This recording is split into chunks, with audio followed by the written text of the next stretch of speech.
हम लोग कल कोशिका का कुछ बेसिक बात जाने हुए थे कि कोशिका क्या होता है, वो शरीर के लिए क्या कहाँ तक महत्वपूर्ण है। उसके बाद पढ़े हुए थे कि कोशिका का खोज किसने किया था और सबसे बड़ी कोशिका क्या होता है, छोटी कोशिका क्या होता है। ये सारा बात हम लोग कल पढ़ लिए थे। आज हम लोगों को पढ़ना है कोशिका की संरचना।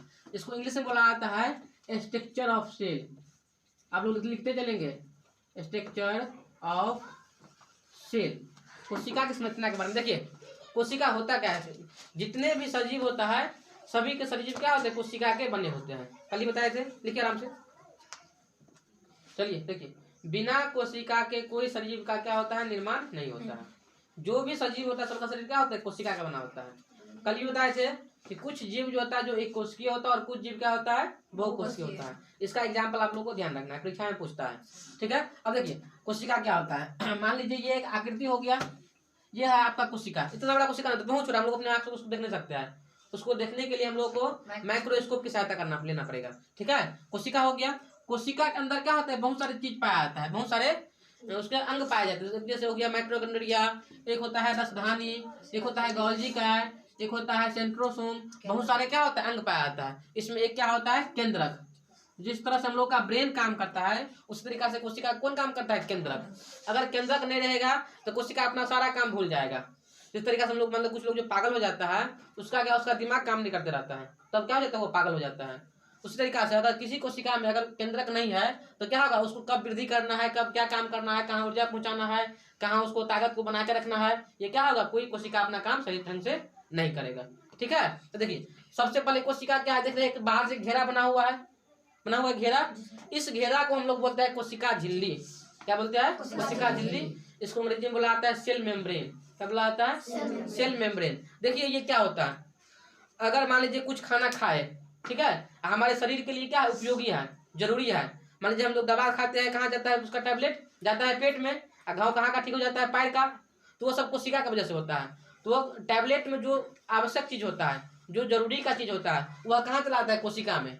कोशिका फिर क्या करता है, उसको लेता है और फिर कहाँ पहुंचा देता है, पैर के पास। तो फिर पैर वाले में जो जहाँ अंग होता है वह क्या होता है, फिर ठीक हो जाता है। ठीक है, अब हम लोग ये जो झिल्ली होता है, झिल्ली का क्या नाम अभी जाने हैं, कोशिका झिल्ली। ये झिल्ली होता है अर्धपारगम। अर्धपारगम का मतलब होता है इसमें आवश्यक जो जरूरी चीज है वही अंदर जाएगा। ठीक है, जो जरूरी चीज है क्या होगा, वही अंदर जाएगा। और जो अनावश्यक चीज है, जो हम लोग को जरूरत नहीं है, वह क्या होगा, बाहर ही रहेगा।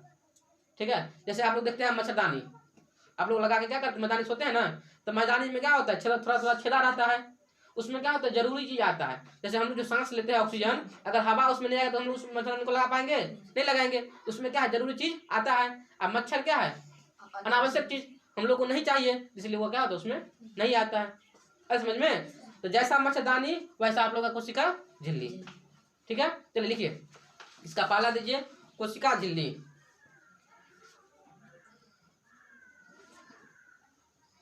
कोशिका झिल्ली, पहला इसका आगे लिखेंगे कोशिका झिल्ली।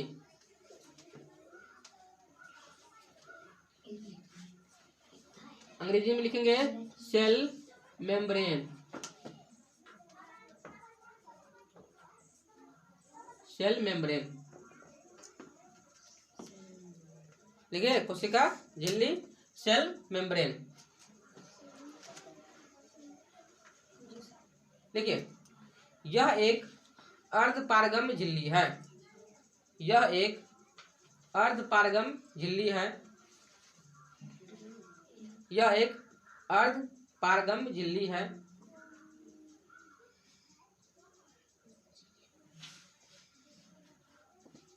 यह एक अर्धपारगम्य झिल्ली है जो प्रोटीन और लिपिड की बनी होती है। जो प्रोटीन और लिपिड की बनी होती है। जो प्रोटीन और लिपिड की बनी होती है। इसमें लिखना है, इसके अंदर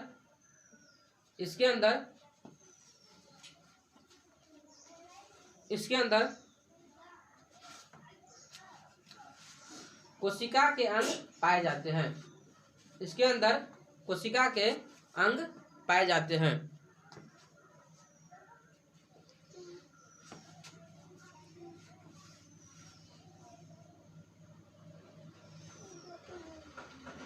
लिखिए यह, हाँ इसी में लिखना है, यह जंतु कोशिका एवं पादप कोशिका, यह जंतु कोशिका एवं पादप कोशिका, पादप कोशिका दोनों में पाया जाता है। यह जंतु कोशिका एवं पादप कोशिका दोनों में पाया जाता है।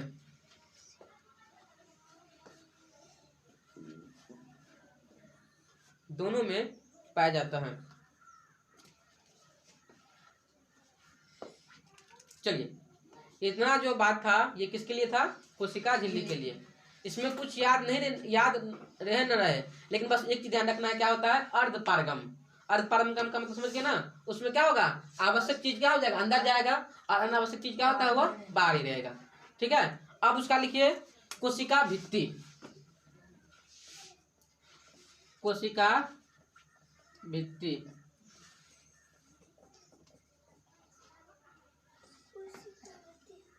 क्या लिखना है? कोशिका भित्ति। देखिए कोशिका भित्ति क्या होता है? ये आपको कोशिका झिल्ली हो गया। अब कोशिका झिल्ली को रक्षा देने वाली एक दीवार होता है। कोशिका झिल्ली को रक्षा देने वाला क्या होता है? एक दीवार होता है। ये ऐसे करके होता है, ऐसे करके क्या होता है? इसके एक दीवार होता है। तो हम लोगों को कोशिका झिल्ली की जरूरत नहीं, कोशिका भित्ति की जरूरत नहीं है। हम लोग का चमड़ी है कि क्या है? बहुत ही महत्वपूर्ण है। लेकिन पेड़ पौधा, पेड़ पौधा जो है उसमें क्या होता है? कोशिका भित्ति पाया जाता है। उसको क्या होता है? उसको मजबूती की जरूरत होता है। उसका क्या होता है? कोई चमड़ी उमड़ी नहीं होता है। तो लिखिए कोशिका भित्ति के बारे में, यह केवल पादप कोशिकाओं में पाया जाता है। यह केवल पादप कोशिकाओं में पाया जाता है। यह कोशिका को मजबूती प्रदान करता है। यह कोशिका को मजबूती प्रदान करता है। यह सेलुलोज की बनी होती है। सेलुलोज, यह सेलुलोज की बनी होती है। यह सेल्यूलोज चलिए स्टार्ट दीजिए। तो क्या लिखिए? यह सेलुलोज की बनी होती है। लिखिए पेड़ की छाल, पेड़ की छाल, हाँ स्टार्ट देखिए। पेड़ की छाल, पेड़ की छाल, पेड़ की छाल सेल्यूलोज की बनी होती है। पेड़ की छाल सेल्यूलोज की हो गया। चलिए आगे देखिए, इसमें से पूछ सकता है तो कोशिका झिल्ली हुआ, कोशिका झिल्ली के बाहर से क्या है? कोशिका भित्ति। तो पूछेगा कोशिका झिल्ली को क्या रक्षा करता है? कोशिका भित्ति। ठीक है, अब देखिए पढ़ लिए। अब इसके अंदर क्या होता है? एक द्रव भरा हुआ रहता है। क्या भरा हुआ रहता है? द्रव। वो द्रव क्या करता है? कोशिका के भीतर जितने भी अंग होते हैं सबको टकराने से रोकता है, मतलब रक्षा करता है। देखिए अगर ये दोनों टकरा जाएगा तो क्या हो जाएगा? कोशिका नाश हो जाएगा, मर जाएगा। अगर ये दोनों टकरा जाएगा तो कोशिका क्या हो जाएगा? खत्म हो जाएगा। इसको क्या करता है? बचा कर रखता है। क्या चीज? कोशिका द्रव। तो कोशिका द्रव को ये जीव द्रव के भी नाम से जाना जाता है। कल बताया थे आप लोगों को कोशिका द्रव की खोज किसने किया? Very good. अब देखिए कोशिका द्रव, तीसरा हम लोगों को क्या पढ़ना है? कोशिका द्रव। द्रव उसको इंग्लिश में बोलता है साइटोप्लाज्म। Cytoplasm, cytoplasm. इसकी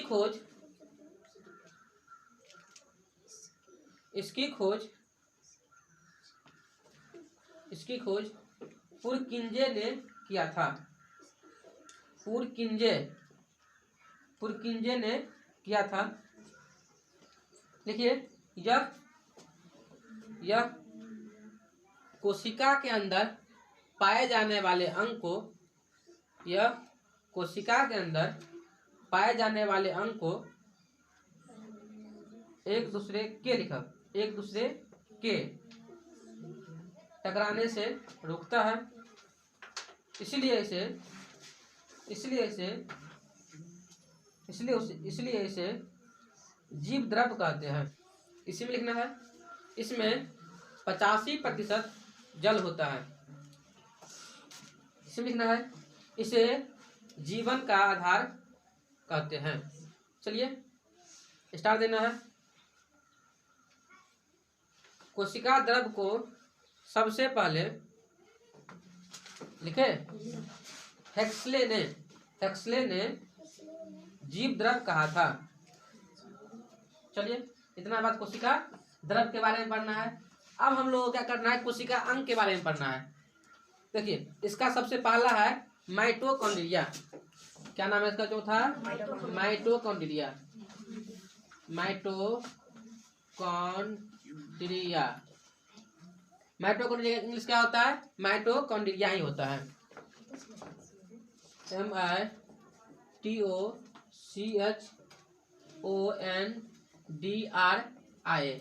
माइटोकॉन्ड्रिया हो गया। चल देखिए ये मान लीजिए एक ये ऐसे का भाग है, इसमें माइटोकॉन्ड्रिया इस प्रकार का पाया जाता है। इस प्रकार का क्या होता है? इस प्रकार का क्या होता है? माइटोकॉन्ड्रिया पाया जाता है। देखिए माइटोकॉन्ड्रिया की सबसे मतलब माइटोकॉन्ड्रिया खोज जो है अल्टमैन किया था।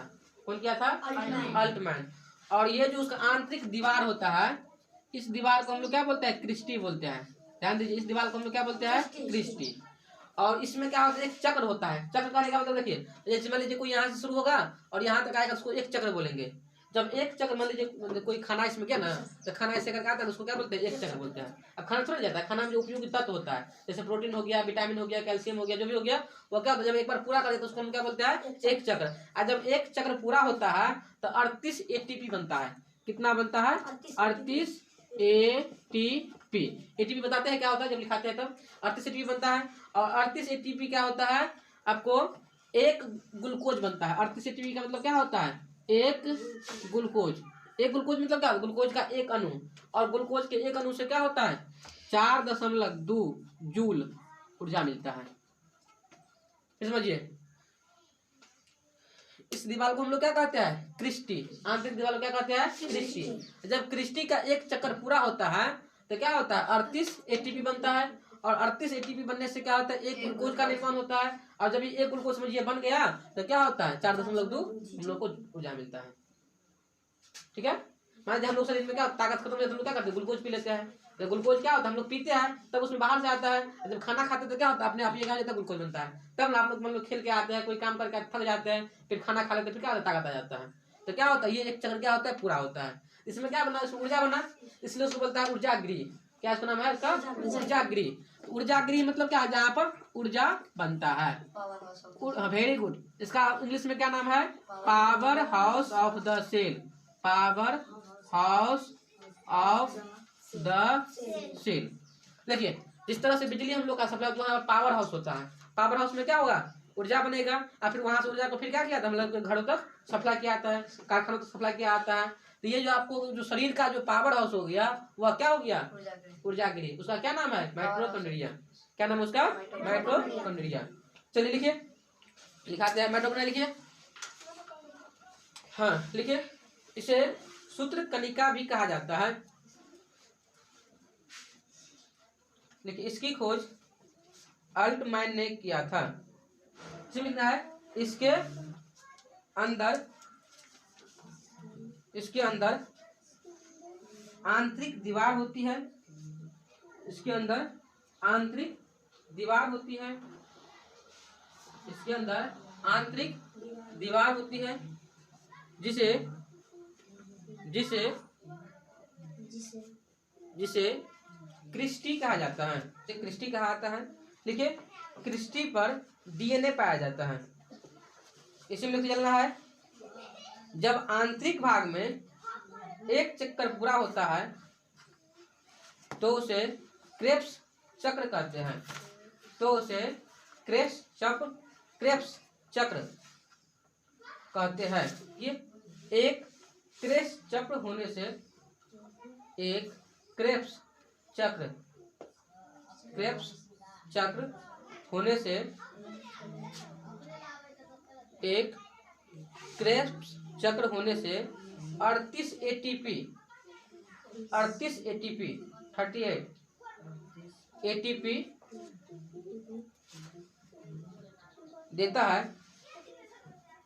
है जो जो एक ग्लूकोज जो एक ग्लूकोज जो एक ग्लूकोज कोष्ट में कर देंगे आप लोग 4.2 जूल 4.2 जूल क्वेश्चन कर दीजिए। ऊर्जा के बराबर होता है, ऊर्जा के बराबर होता है, बराबर होता है। इसीलिए इसे इसीलिए इसे इसीलिए इसे इसलिए इसे ऊर्जा गृह इसलिए इसे ऊर्जा गृह पोस्ट में लिख दीजिए power house of the cell. चलिए खत्म हो गया। अब हम लोगों को पढ़ना है, अब लिखिए गॉल्जी उपकरण या गॉल्जी काय। पचमा क्या है लिखना है, गॉल्जी उपकरण या गॉल्जी काय। गॉल्जी उपकरण या गॉल्जी काय। देखिए इसका क्या काम होता है। देखिए गांव घर में भी क्या होता है, मुपुरुष होता है। मुपुरुष समझते हैं क्या होता है। मान लो शादी रहेगा किसी के यहाँ, हम मुपुरुषी करने के लिए जाता है, यही कहते हैं ना। मान लो किसी के बेटा का शादी है, किसी का बेटे का शादी है, तो क्या करेगा, आगे आगे अपना रहेगा, उसको हम लोग क्या बोलते हैं, मुपुरुषी। तो गॉल्जी काय भी क्या करता है, मुपुरुषी काम करता है। अब देखिए मुपुरुषी काम क्या करेगा, मान लीजिए ये कोशिका है, ठीक है। हाँ मान लीजिए कोई दवा खाए, तो दवा का जो आवश्यक चीज है वह कहाँ जाएगा, गॉल्जी काय में। और गॉल्जी काय क्या बोलेगा, गॉल्जी काय क्या बोलेगा, चलो चलो जल्दी क्या करना है, पैर में घाव उसको ठीक करना है। तो क्या करता है, जल्दी कोशिका कहाँ ले जाएगा, पैर के पास। मान लीजिए हम लोग का उंगली टूट गया, तो गोटी खाते हैं कैल्शियम का, वो कहाँ पे जाता है, पेट में जाता है ना। और फिर क्या करता है, वहाँ के कोशिका को चलिए कहाँ के पास, उंगली के पास। और वहाँ पर क्या होगा, फिर जल्दी वो ठीक होता है। तो जितने भी ऊर्जा होता है उसका परिवहन का काम कौन करता है, गॉल्जी काय। लिखिए इसकी खोज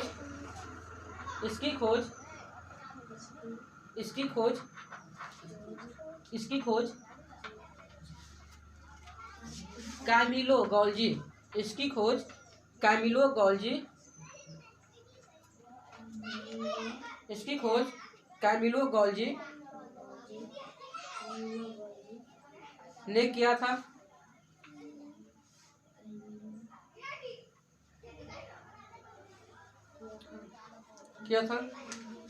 इसे लिखना है, यह ऊर्जा परिवहन का कार्य करता है, कॉमा दीजिए, लाइसोसोम के निर्माण में मदद करता है। लाइसोसोम भी बताएंगे कि आगे, यह लाइसोसोम के निर्माण में मदद करता है, इसमें लिखना है, यह जंतु कोशिका में मुड़ी हुई छड़ के समान होती है, मुड़ी हुई छड़ के समान होती है। चलिए आगे लिखिए, अब रसधानी, आगे क्या, छठा नंबर रसधानी। अंग्रेजी में बोला जाता है वैक्यूल्स, अंग्रेजी में क्या बोला जाता है, वैक्यूल्स,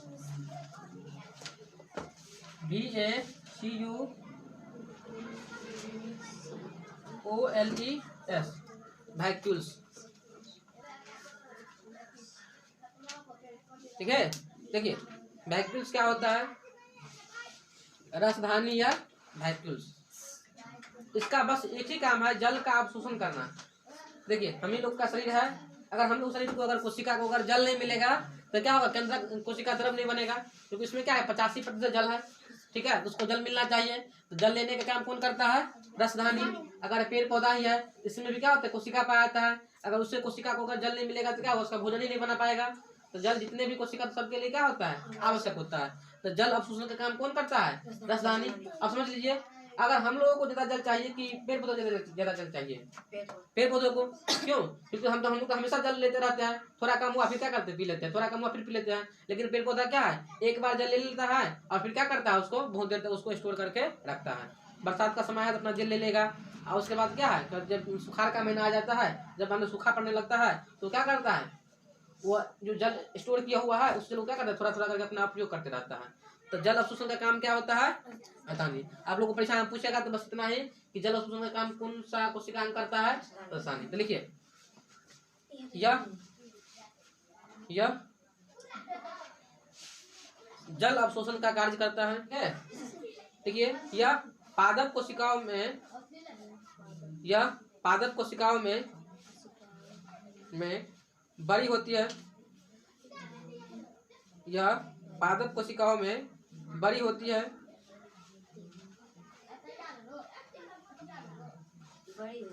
बड़ी होती है। इसमें लिखना है पादप कोशिकाओं की राजधानी में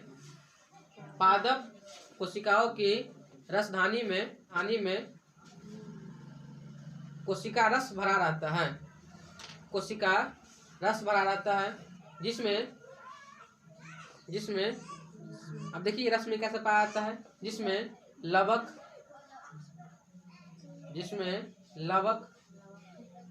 शर्करा को पर्याय प्रभाकर, जिसमें शर्करा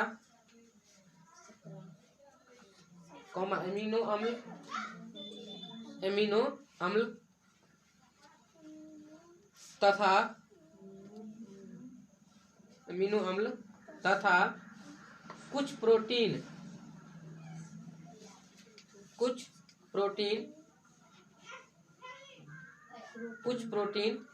पाए जाते हैं।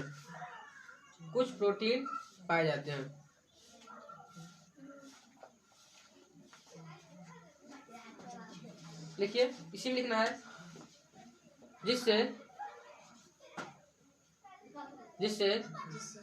पादप कोशिका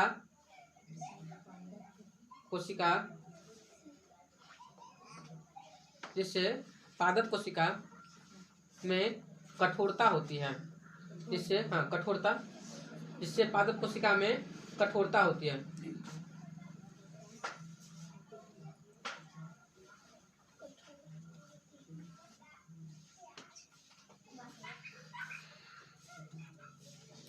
हो गया। चलिए अब हम लोग को पढ़ना है सेंट्रोसोम, जिसको हिंदी में बोला जाता है तारक काय। क्या पढ़ना है? सेंट्रोसोम, इसको हिंदी में बोला जाता है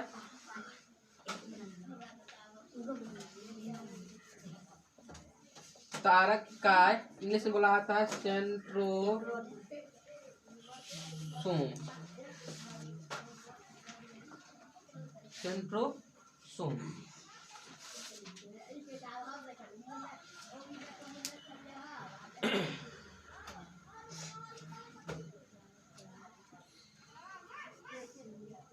सेंट्रोसोम, जिसको इंग्लिश हिंदी में बोला जाता है तारक काय। देखिए ये कोशिका के लिए बहुत फायदा कारक है, तो बहुत लाभदायक भी है। क्या है ये? कोशिका के लिए बहुत फायदा कारक, तो बहुत ही हानिकारक भी है। ठीक है। हम देखिए इसमें क्या होता है? कोशिका विभाजन होता है। अभी लिखाएंगे, इसमें लिखा नहीं अभी। कोशिका विभाजन बहुत बढ़िया समझना है चीज को। कोशिका विभाजन का मतलब क्या? कोशिका का बनना। कोशिका विभाजन का मतलब क्या हो गया? कोशिका का बनना। देखिए मान लीजिए कहीं पर हम लोग कट गया तो वहां का कोशिका क्या हो जाता है? नाश हो जाता है, खत्म हो जाता है, नष्ट हो जाता है। वहां कोशिका नहीं बचता है। ठीक है। धीरे धीरे यहाँ पे क्या होता है? कोशिका का विभाजन होता है। विभाजन मतलब क्या? कोशिका बनता है, पुनर्निर्माण होता है, जिससे क्या हम लोग का यहाँ पर जो जगह क्या होता है? भर जाता है। समझ गए? तो कोशिका विभाजन से क्या होता है? बोलिए। कोशिका क्या होता है? निर्माण होता है, बनता है कोशिका। लेकिन किसी किसी अंग में या किसी किसी भाग में अगर कोशिका विभाजन तेजी से हो जाएगा तो क्या हो जाएगा? वहां बहुत सारा कोशिका बन जाएगा। और जब बहुत सारा कोशिका बन जाता है तो किसी किसी को नहीं देखते हैं, यहाँ पर थोड़ा क्या हो जाता है? मांस निकल आता है। देखते हैं ना, कहीं पर किसी को यहाँ पर मांस निकल आता है, कहीं पर यहाँ पर क्या होगा? मांस निकल आएगा। कुछ ऐसी जगह जहाँ पर क्या होता है? मांस निकल आता है। ठीक है। और वह क्या होता है? कैंसर का रूप ले लेता है। तो कैंसर का मतलब होता है अनियंत्रित कोशिका विभाजन। क्या होता है? कैंसर का कारण होता है। अनियंत्रित, ध्यान दीजिए। अनियंत्रित मतलब क्या? वो जिसका कोई नियंत्रण नहीं है। अगर बढ़ने लगेगा तो क्या हो जाएगा? एक बढ़ना वो शुरू हो जाता है और जल्दी रुकता नहीं है। और जिससे क्या होता है? वहां पर क्या होता है? ये कैंसर का रूप ले लेता है। अब देखिए कुछ दवा जो होता है वो हम लोग को डॉक्टर के एडवाइस से ही खाना चाहिए। कुछ दवा का क्या काम होता है, कोशिका का विभाजन करना। कुछ दवा का क्या काम होता है, कोशिका का विभाजन करना। तो मान लीजिए हमको घाव था, तो क्या किया, दवा खा लिए, अब ये घाव ठीक हो गया, फिर भी हम दवा खाते रहे, दवा खाते रहे, दवा खाते रहे, तो दवा खाने से क्या हो गया, घाव भरा। तो घाव भरने का मतलब क्या, कोशिका विभाजन हुआ। और दवा खा ही रहा है, अगर ये ठीक हो गया तो क्या होगा, कोशिका विभाजन तो होता ही रहेगा हमारे शरीर में। तो कहीं ना कहीं वो क्या हो जाएगा, ये वहां पर मांस निकल आएगा किसी न किसी भाग में, और वहां पर क्या हो जाएगा, वो कैंसर का रूप ले लेगा, कैंसर हो जाएगा। तो कोई भी दवा हो, डॉक्टर के एडवाइस से ही खाना चाहिए। हाँ, सर्दी खांसी बुखार का दवा होना चाहिए, लेकिन उसमें दुख में क्या होता है, ठीक हो जाता है, वो अपने मन से भी खा सकते हैं। लेकिन जो कुछ दवा होता है जिसका क्या काम होता है, कोशिका विभाजन करना, वह डॉक्टर के एडवाइस से ही खाना चाहिए। नहीं तो क्या हो जाएगा, अत्यधिक मात्रा में क्या हो जाएगा, बताइए, कोशिका का विभाजन हो जाएगा, और वो क्या हो जाएगा, कैंसर का रूप ले लेगा। तो लिखिए, तारक का लिखिए। अब देखिए, हाँ, एक चीज और समझ लीजिए, छिपकली का जो पूछ होता है, इसको ऐसे करके काट देते हैं, या किसी दिवाली में या किसी कबाड़ी में कहीं पर लग गया तो वो क्या हो जाता है, कट जाता है। उसको उतना परवाह नहीं है कि मेरा पूछ कहाँ गया नहीं गया, वो क्या होता है, आगे भाग जाता है। तो उसमें सबसे अधिक तारक का पाया जाता है, सबसे अधिक। तो तुरंत क्या हो जाता है, ये बन जाता है, तुरंत क्या हो जाता है, वहां पर बन जाता है उसका पूछ। ठीक है, तुरंत नहीं, मतलब 2 दिन के बाद वहां पर उसका फिर क्या होता है, पूछ आ जाता है। अरे समझ में। तो अगर आप लोगों से पूछेगा, हम बताए थे कल ही, अगर आप लोगों से पूछेगा कोशिका छिपकली का जो पूछ होता है वह किस कारण से निकल आता है या वहाँ पूरा हो जाता है, तो कोशिका सॉरी तारक काय की वजह से। ठीक है, हम लोग का लीवर देखते होंगे, हम लोग का क्या होता है, लीवर खराब हो जाता है, तो हम लोग कुछ दवा पी लेते हैं, दवा खा लेते हैं, तो वहाँ लीवर फिर क्या हो जाता है, ठीक हो जाता है। लेकिन जब हम लोग का ब्रेन अगर खराब हो गया, ब्रेन का कोई नस मान लीजिए क्या हो गया, खराब हो गया, तो फिर जल्दी ठीक नहीं होता है। ठीक है, वहां पर क्या होता है, तारक का नहीं के बराबर पाया, तो बहुत कम पाया जाता है। इसलिए पुलिस वाले क्या बोलते हैं, हेमलेट लगा के चलने के लिए। क्यों, कि अगर मान लीजिए शरीर में कहीं भी चोट लग जाएगा तो उसको ऊपर बांधे है। अब जूता पहनिए उतना वो सब नहीं देखता है। ठीक है, हाथ में ग्लव्स पहना तो नहीं देखते हैं, लेकिन जब हेलमेट नहीं पहने हुए है तो उसका क्या करता है, बहुत दिखाने से उसको देख करता है कि जब शरीर में अगर तो शरीर में कहीं भी लगा तो कुछ नहीं होगा, लेकिन जब ब्रेन में चोट लग गया तो क्या हो जाता है, वहां पर कोशिका विभाजन नहीं होता है, और जब कोशिका विभाजन नहीं होगा तो वो अंग क्या हो जाएगा, फिर ठीक नहीं होगा, तो आप क्या हो जाएंगे, पागल का पागल रह जाएंगे। तो ये क्या है, मनुष्य के लिए बहुत लाभदायक है तो बहुत हानिकारक है। कोई दारू पी के आते हैं, उसका क्या होता है, उसका क्या हो गया, उसका लीवर खराब हो गया, फिर इलाज उलाज के बाद उसका लीवर फिर क्या होता है, ठीक हो जाता है। और जब पूर्ण रूप से खराब हो जाएगा तो क्या होगा, ठीक नहीं होगा। चलिए देखिए,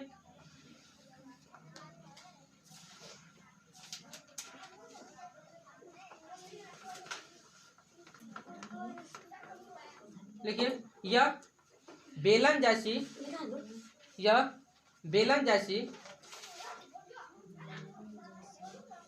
बेलन जैसी रचना होती है, यह बेलन जैसी रचना होती है। देखिए इसी में लिखना है, जंतु कोशिका के केंद्रक के पास, जंतु कोशिका के केंद्रक के पास, जंतु कोशिका के केंद्रक के पास, जंतु कोशिका के केंद्रक के पास, जंतु कोशिका के केंद्रक के पास एक छोटा सा चमकदार, एक छोटा सा चमकदार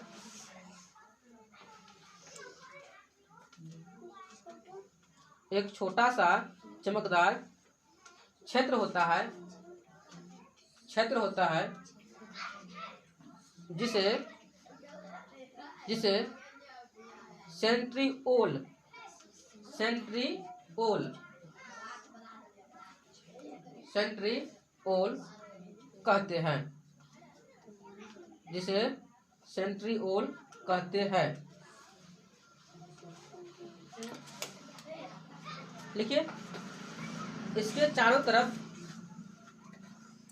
इसके चारों तरफ, इसके चारों तरफ धागे की तरह, धागे की तरह, धागे की तरह दिखाई पड़ती है।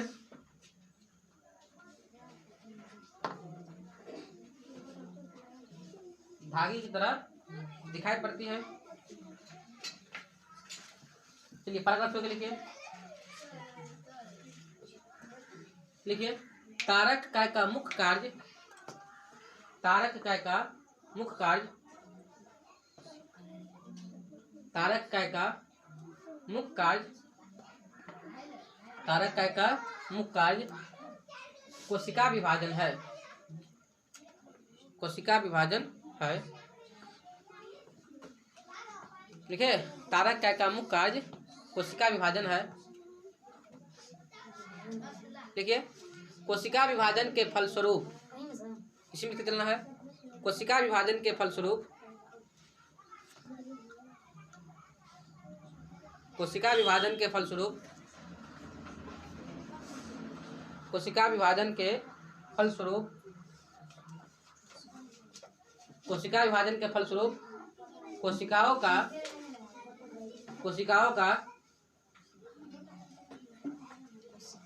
का पुनर्निर्माण होता है। पुनर्निर्माण होता है। पुनर्निर्माण होता है। पुनर्निर्माण होता है,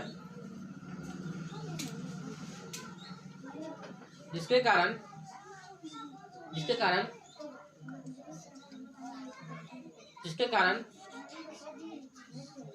नष्ट हुए कोशिकाएं, जिसके कारण नष्ट हुए कोशिकाएं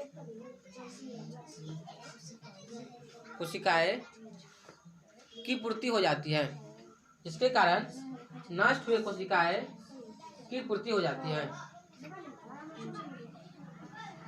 जिसके कारण नष्ट हुए कोशिकाएं की पूर्ति हो जाती है। बात समझ गए? तारक काय क्या होता है? स्टार्ट दीजिए, स्टार्ट दीजिए।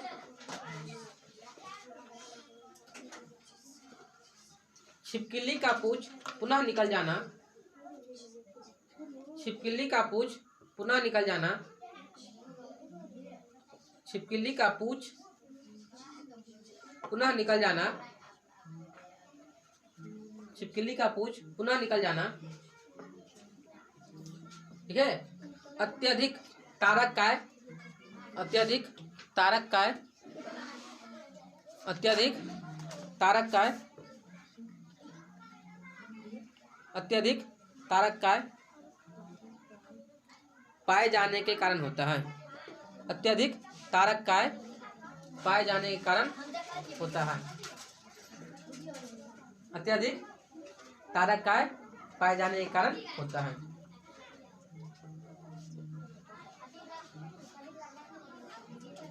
चलिए एक और लिखिए, स्टार्ट देखिए। अनियंत्रित कोशिका विभाजन से, अनियंत्रित कोशिका विभाजन से,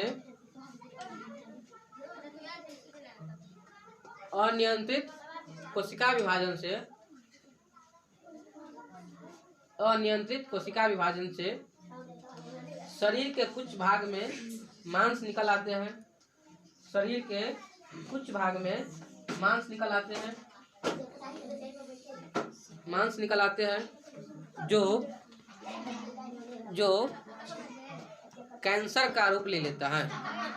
जो कैंसर का रूप ले लेता है।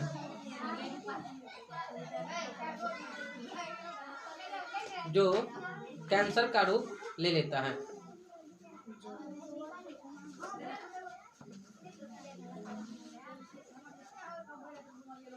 जो कैंसर का रूप लेता है।